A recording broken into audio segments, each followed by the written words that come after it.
Hi, friends. I'm Justine Froelker, and I help teams and leaders stop hating their work so much and feeling so tired. And it-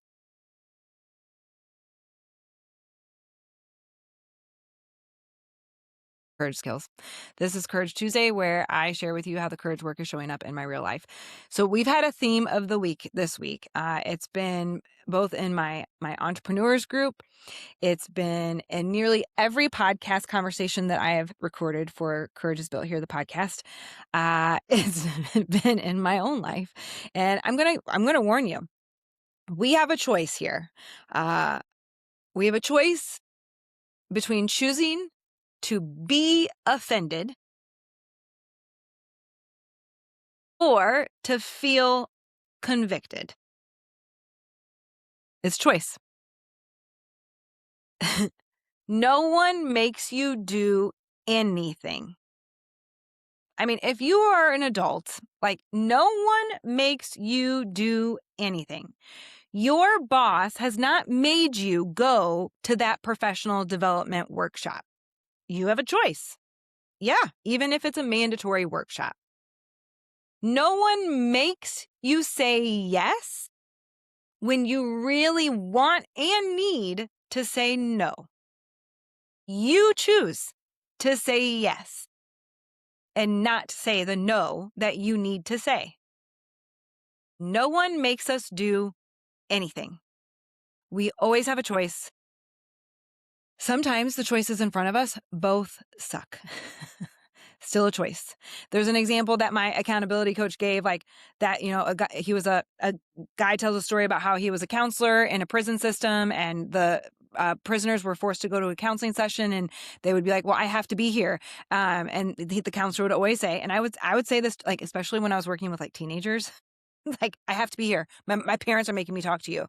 No, I mean, you have a choice. Actually, even as a teenager, you have a choice. Like you have free will. You have agency. You do. But in this prisoner example, like the counselor would say, like, you have a choice. And he's like, no, I don't. Like, I have to be here or go to solitary. That is a choice. It's choice. You don't want to be in that professional development workshop? Okay, don't go. There are consequences to it, most likely. You may get put on a PIP. You may lose your job. You may not be allowed to lead people anymore because you refuse to go to that mandatory professional development training and engage in it and actually use the work not as a weapon, and rather to improve your life and be part of changing the culture. No one makes us do anything. We always have a choice. Stuck is a choice. Not making a choice is absolutely always a choice. Here's what happens. No matter which version of that scenario you go with, we can choose offense. Always an option. And there's a lot of people choosing to be their offense right now. And it's going to mean that you get to feel resentment. And resentment is so poisonous. It is, I believe, like it is a version of unforgiveness. And unforgiveness it may just be the most toxic thing. It's right up there with guilt, shame, fear, anxiety. Like unforgiveness. We're in control of it. We can choose to be our offense, or we can feel convicted to choose differently. Easy example. You ask me for a favor, and I don't want to do it. I don't want to help.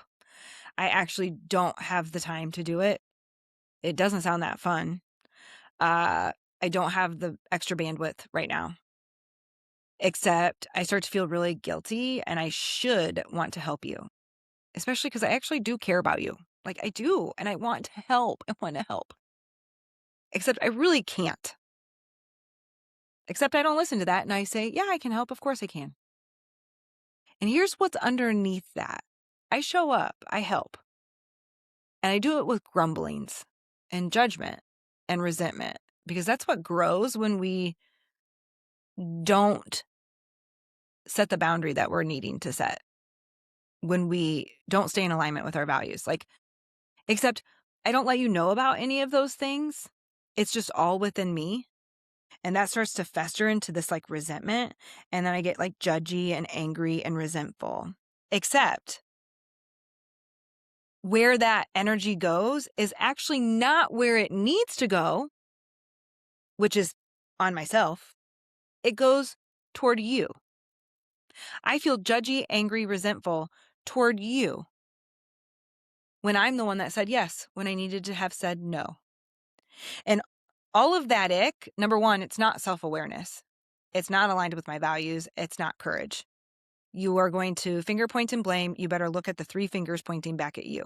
I'm the one that said yes when I needed to say no, except now I'm feeling angry, judgy, and resentful toward you because I actually didn't do what I needed and wanted in that moment. And that anger and resentment and judgment, it starts to erode at trust between us. You can't name it. Like you don't really know what's going on. You can feel it though, because we're not dumb. That unspoken ick, that energy is between us. And you start to feel it. And then maybe you start to kind of act kind of funny towards me. And then that changes the way I start acting towards you even more. And then it just starts eroding and eroding and eroding. And the root cause of that is I did not say no when I needed to say no. I did not say something like, I really want to be able to help you with this because I really love you and I really care for you. I can't. I don't have the bandwidth to show up for you in that way. I can show up for you in this way. Could that be helpful too? And we stop doing the more crass Justine used to say, and I'm trying not to cuss as much anymore. I'm actually succeeding, which is shocking in this season of my life. Like, I don't do shit I don't want to do anymore. I don't. Yes, being an adult means that you need to do things that you don't always love all the time. That is being a responsible adult and discomfort, all of that stuff. It's different though than like doing stuff I don't want to do anymore. Because what I was left with when I did stuff that I don't want to do anymore, when I chose you over me, is that I was angry, resentful, tired. I ended up getting really sick. And that erodes our relationship in the most unspoken, toxic way possible. And I was the one feeling like angry. And then I would beat myself up about that. And so when I set those boundaries, when I make hard choices, when I say no when I need to say no, one of the toughest parts of all of that is that I really had to let go of the fact, like I had to let go of what you think about me or what you might be saying about me. You're allowed to your opinion. And my well-being has to be important because I can't give what I don't have. And so I feel convicted to care well for myself, to stay in my values, to say what I mean and mean what I say, so that I don't have to live in resentment all the time, because I know that actually is in way more service of our relationship than going above and beyond what I have to give in service of the relationship, because that will erode at the trust between us. I literally had to say it to somebody in the meeting, like, no one makes me say yes when I say yes. I choose that. And then I choose the offense and the resentment and the anger, which then also turns into judgment, which turns me into someone that I don't like. Turns me into someone that I'm not. And I don't want to do that anymore. And so I live really boundaried. And no, not the kind of boundary that's being weaponized all the time. Like, well, that's just my boundary. Nope, that's not how this works. That's a whole other Courage Tuesday. We're not going to go into that. I wonder what resentments you are holding on to right now. Who are you judging in your life a whole lot right now? Who are you feeling a little bit angry with, exasperated with, frustrated with? And I'm curious, and I wonder if you can get curious with yourself about what the root is to that. Because chances are It's something that you did not say when you needed to say it, or a boundary that you did not set that you needed to set, or a choice that you had that you choose to believe you didn't have. Because when we do that, we literally give up our free will agency. And we always have free will agency. You always have a choice. Always. And when you think you don't, you give yourself permission to live in this gross, I don't care, potentially angry apathy, which is maybe one of the most dangerous things we have happening right now. And aren't you just really tired of being your offense all of the time? That's got to be exhausting. Like, exhausting. Life is so short. What? I don't want to spend it angry, resentful, judgy, and offended. That gives you so much power over my days. No. No. So there you go. These Courage Tuesdays, they're turning into a little bit of a ramble, and I don't even know if anyone's watching all of them. It doesn't seem like it by the reach. I'm still going to do them because I am obedient, and that's what God is telling me to do. So if you've made it this far, I would love to know. I would love to know what this brought up for you, what questions you have. If you had somebody pop into your head as you were watching this, send it to them.